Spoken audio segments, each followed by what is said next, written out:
Meenakshi. Today I am going to tell you a story on the life of Krishna. Krishna was born as the eighth son to Devaki and Vasudeva.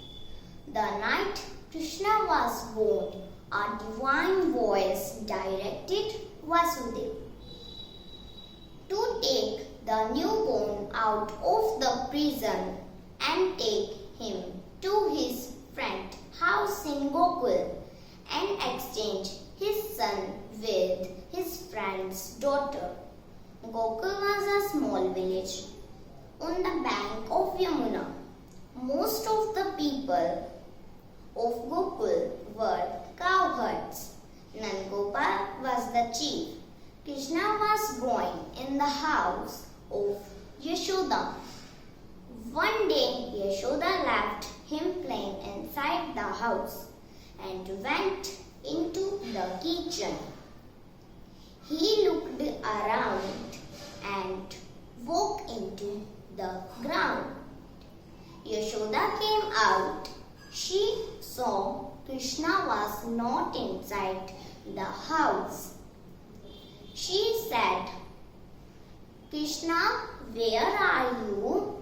Hearing her voice, went to her. She said, "What is in your mouth? Open your mouth." She saw the whole universe in his mouth. Kans, who knows that the eighth child born to Devaki, sends his soldiers to fight the Krishna, but they return empty-handed. Kans sends the queen of demons, Putana, to kill Lord Krishna. She schemes to kill Lord Krishna by feeding him with her poisoned breast milk. When she hopes to kill Lord Krishna, he kills her. So these are the two stories that are like the most. Jai Shri Krishna. I wish you all a very happy Janmashtami. Thank you.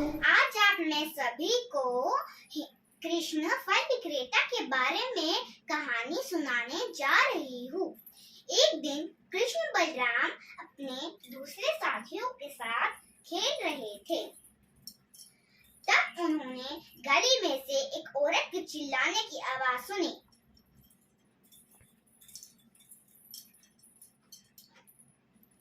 फल ले लो फल, फल ले लो फल, संतरा केला अमरूद, फल ले लो फल, संतरा केला अमरूद। कृष्ण तुरंत ही कुछ फल खरीदना चाहते थे। फल बेचने वाली ने कृष्ण की सुंदरता को देखकर वो आकर्षित हो गई। ओ प्यारी स्त्री, मुझे फल चाहिए। क्या कुछ तुम मुझे फल दोगे? लेकिन इसके बदले तुम मुझे क्या दोगे? कृष्ण के पास मुद्रा नहीं थी। कृष्ण आसपास अनाज का ढेर देखकर मुट्ठी में भरकर गली की ओर चल पड़े। फल बेचने वाली द्वार पे खड़ी हुई प्रतीक्षा कर रही थी। मैं ढेर सारा अनाज लाया हूँ, अब मुझे फल दो ना। सुनो बच्चे, मगर तुम्हारी मुट्ठी में तो अनाज है ही नहीं। जब कृष्ण ने देखा तो वो आश्चर्यचकित हो गए। जब फल बेचने वाली ने कृष्ण का चेहरा उतरा हुआ देखा, फल बेचने वाली ने कहा, अगर तुम मुझे माँ कहो और मेरी गोदी में बैठो तो तुम मन चाहे फल ले सकते हो। कृष्ण इधर उधर देखने लगे कोई देख तो नहीं रहा। कृष्ण फल बेचने वाली की गोदी में बैठे। कृष्ण बोले, माँ, और तुरंत उठे। कृष्ण ने अपनी मांग रखी कि अब मुझे फल दो ना। फल बेचने वाली धन्य हो चुकी थी क्योंकि कृष्ण ने उनकी इच्छाएं पूरी कर दी थी। फल बेचने वाली ने कृष्ण को बहुत सारे फल दिए। कृष्ण ऐसे नाचने लगे जैसे छोटे छोटे बच्चे नृत्य करते हैं। जब फल बेचने वाली अपने घर गई, टोकरी को देखो तो उसकी आंखें खोली की खोली रह गई। उसको अपनी आंखों पर विश्वास नहीं हुआ कि इसमें फल की जगह रतन सोना चांदी से टोकरी भरी हुई है। ये कृष्ण का चमत्कार प्रदर्शित करता है। प्रेम और श्रद्धा से जो भी कुछ देता है उसके बदले हजारों गुना प्राप्त होता है। धन्यवाद। Hello everyone, I am Samar. I am going to tell you about Lord Krishna. Janmashtami Hindu festival. Janmashtami is also called Krishna Janmashtami or Gokulashtami. It is celebrating on the anniversary of Lord Krishna. Lord Krishna is the 8th avatar of Lord Vishnu. Lord Krishna holds a flute in his hand and a peacock feather on his hand. Lord Krishna was born the protect the world from evil. Krishna killed Kamsa, the evil king of Mathura. On this occasion, Krishna's temple decorated lights and flowers.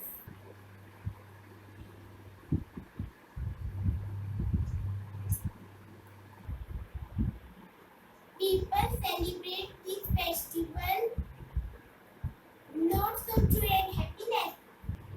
On this festival, people sing bhajan and kirtans. I hope you like this video. Thank you and have a good day. आज जन्माष्टमी के शुभ अवसर पर आज मैं आप सबको एक कविता सुनाने जा रहा हूँ जिसका शीर्षक है कृष्ण जी। 7 तालों का पहरा था, चारों ओर अंधेरा था, तब जनव्यानंद लाल ने हमसे भयभीत तो आया मारने। लेकिन जड़ बुद्धि को क्या पता था, कन्हैया तो यशोदा का होने चला था। बंसी बजाता गाय चराता, गोपियों को भी खूब सताता। तंग आकर जब माँ ने हाथ उठाया तो माँ को मुख में सारा ब्रह्मांड दिखाया।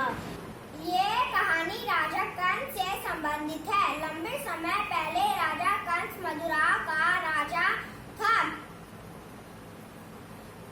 एक दिन उसकी चचेरी बहन की शादी थी और वह ससुराल जा रही थी।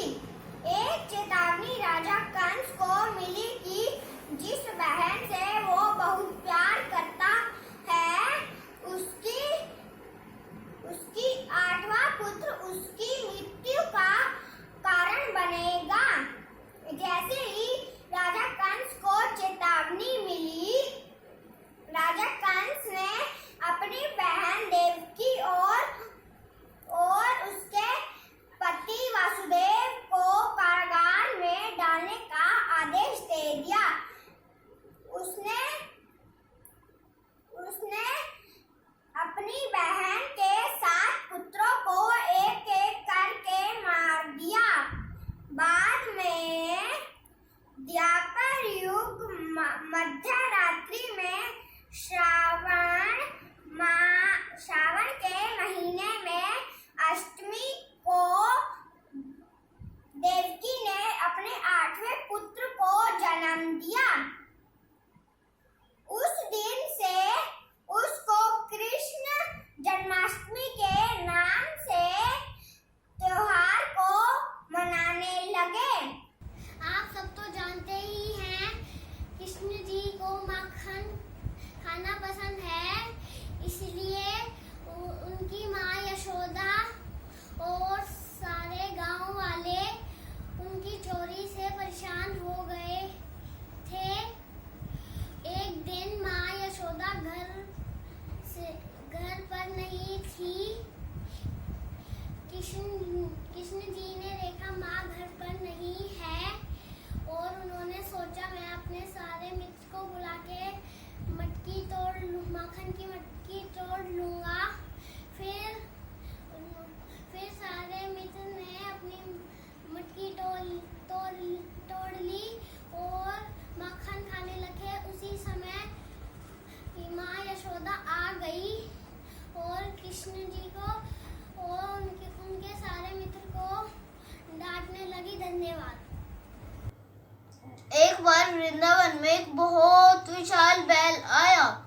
लोग डरकर इधर उधर भागने लगे। कुछ लोग छुप छुप कर कान्हा के पास आए और बोला, कान्हा हमारी मदद करो, एक बहुत विशाल बैल आया है। कान्हा जी तुरंत जैसे ही उसके सामने आए वो मुस्कुराने लगे। उन्हें पता चल गया था कि वो कोई बैल नहीं बल्कि एक बहुत विशाल राक्षस है जो बैल के रूप में आया है। किशन जी ने उसके सींगों में छेद कर उसे हरा दिया। वो किशन जी के चरणों में झुक गया और बोला, मैं गुरु बृहस्पति का शिष्य था। गुरु के अपमान के कारण मुझे श्राप मिला था कि आज से मैं राक्षस बैल के रूप में रहूंगा। कान्हा जी की इस कहानी से हमें कान्हा जी ने उसका उद्धार किया। कान्हा जी की इस कहानी से हमें ये शिक्षा मिलती है कि अपने गुरु का कभी अपमान नहीं करना चाहिए और अपने से बड़ों का कहना मानना चाहिए। जन्माष्टमी हिंदुओं का एक त्योहार है। एक दिन धरती पे पाप बहुत भर गया था। एक बार धरती पे पाप बहुत भर गया था, इसीलिए कृष्णा भगवान विष्णु पाप का अंत करने के लिए श्री कृष्ण भगवान का रूप में जन्म लिया। श्री कृष्ण भगवान मासूमी देवकी के 8वें पुत्र वासुदेव बेटा। वासुदेव